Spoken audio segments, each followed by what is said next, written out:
On the sunny Saturday afternoon of September the 18th, we gathered on the lawn of the HMS Richards Hall building, which houses the religion department on the campus of Washington Adventist University in Tacoma Park, Maryland. We were there to celebrate the official naming ceremony for the Henry and Sharon Fordham Department of Religion. YU President Dr. Weymouth Spence gave opening remarks welcoming all guests. Following that, YU Chair Dr. Dave Weigley shared the purpose of this special occasion. Hank, as we call him, some called him Butch, was a close friend of mine. And I must tell you today, it's bittersweet for me. I can remember when Elder Fordham actually wore that suit. He was always a sharp dresser, and his dear wife even outshone him. Classy people. They were the kind of people that you were privileged to be friends with. I loved them like a brother. We traveled different parts of the world, India and Africa together, and I sensed his passion for ministry, for people. He loved people. So today, in honor of his legacy, we are naming the religion department of this great university after he and his dear wife, because we want every young person who steps through the doors of this building to know about Henry J. and Sharon Fordham and their commitment to Jesus Christ. YU Professor and Religion Department Chair Bogdan Scur shared an introduction for everyone to help understand the history of the YU Religion Department. And we desire to honor the legacy of Dr. and Mrs. Fordham by rededicating today ourselves as a department to urban mission. In the human conglomeration of our diverse city and the metropolitan centers throughout the world, we seek to be the body of Christ in love, service, and ministry. Attendees also enjoyed musical selections from the Pro Musical Choir, as well as our very own Pastor Ramon Griffith. Individuals gave personal and professional reflections on the couple, followed by comments from the Fordham's eldest son, Henry J. Fordham IV, and their son, Pastor Shawn Fordham. Quite honestly, used to resent my father's ministry early on, because I saw what he gave, every bit of himself. Get up in the middle of the night, going to the hospital. Raggedy car, you buy a car, it's got 100,000 miles on it within a year. You know, how can they treat ministers like that? I used to say. Now I can think of nothing more wonderful. No life more wonderful than one that has given himself to the Word and the work. To have this department, religion department, which is inside this HMS Richards building, named after both he and my mother, is special because they approached ministry as a team. They were a team. You know, that's something that folks need to understand, that when a person becomes a pastor, they're not in that work alone.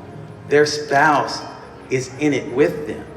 And I can tell you, my mother thought the greatest role that she could ever have was to support her husband in ministry. Genevieve Lettsome also shared a poem that she had written on behalf of a couple and the special occasion, entitled, "Who is the Gospel?" So let your life be the gospel, a piece of the greatest story ever told. Let our characters and our virtues be nothing more than a testament against the greatest lie ever sold. Unlike the modern comforts of life, let our love not be controlled, but like a mighty river rushing through with power, natural, fearless, and bold. May our passion for the community of God be as strong as it is during a church service on a Saturday, just as it is walking the sidewalk and passing the homeless on a Monday. Later, Dr. Weigley invited the family and guests to join them as they installed the portrait of the beloved couple inside the religion building. Religion professors, as well as the Fordham's own sons, were able to carry the picture up the steps and place it right in its new home inside the religion building. A charge was then given to all of the YU theology students by Dr. Spence, as well as the provost, Dr. Cheryl Kisunusu, and Dr. Dave Weigley. The program ended with a responsive prayer of dedication, led by YU professor Dr. Olive Hemmings. At the conclusion, the Fordham sons, Henry J. Fordham IV, or Joey, and Pastor Shawn Fordham were able to greet and encourage all of the theology students present. After the program, we had the opportunity to speak to several individuals about the impact the service had on them personally. I wanted to be inspired and capture that spirit. And of course, this is a dedication poem for the university's religion department. So I definitely was very nervous about it, but once I was able to kind of get the words in my head, God really, really blessed and literally woke me up with a song in my heart on the day that Dr. Kulikov had asked me to write something for this momentous occasion. Pastor Dr. Fordham has been modeled the life and teachings of Christ. When I came to Maryland, my first church was Brinklow, and he was a pastor there for a while. And when I became president of Washington Adventist University, I realized that the core of what we do is based on Christ. We must model the life and teachings of Christ. He has demonstrated that, and I thought if we name that building because of their peer, of how they ministered to the congregation, to the conference, and to the university community, that would send a message to our students as they depart through the gateway of service here at Washington Adventist University. We do not want to duplicate what other Seventh-day Adventist Christian education, higher education institutions are doing. We want to concentrate on our territory, being in the nation's capital. May I be bold enough to say the world's capital, and the urban ministry that we can do here and prepare our students to depart to serve in humble way as Jesus did, and how the Fordhams model that humble humility.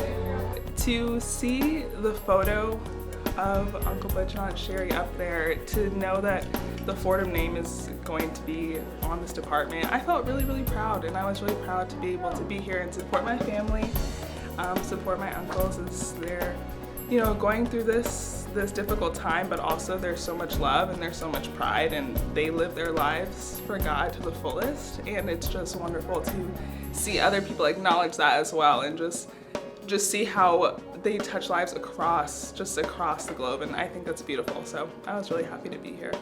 Elder Fordham was near and dear to me. Not only did I have the privilege of working with him as a colleague, but to know him as a friend and somebody that I deeply love made our working relationship so much better. And I got to observe him up close and personal, and just admired him in so many ways. I just feel really blessed to know that my grandparents were so honored all over the world. Seeing, their portrait hung up and a whole building renamed after them. I just feel honored that I was their grandchild, and to have known them for 24 years. It was just a real blessing, and I feel so honored that everybody appreciates my grandparents that much. So. I hope as young people come through these doors to study about becoming a minister or an evangelist, that they will learn about the ministry of Uncle Butch and Aunt Sherry, and as they did this as a team ministry, together as a team, and they loved the Lord and dedicated their life to the Lord. So I hope that the naming of this is a constant reminder of dedicating your life to God and having an example in their life of what that looks like. And just as this was a momentous occasion for the Fordham family and the YU religion family, it was special for all of us who knew and loved the couple so much. May God bless YU's religion department, named after Henry and Sharon Fordham, our beloved former president and first lady.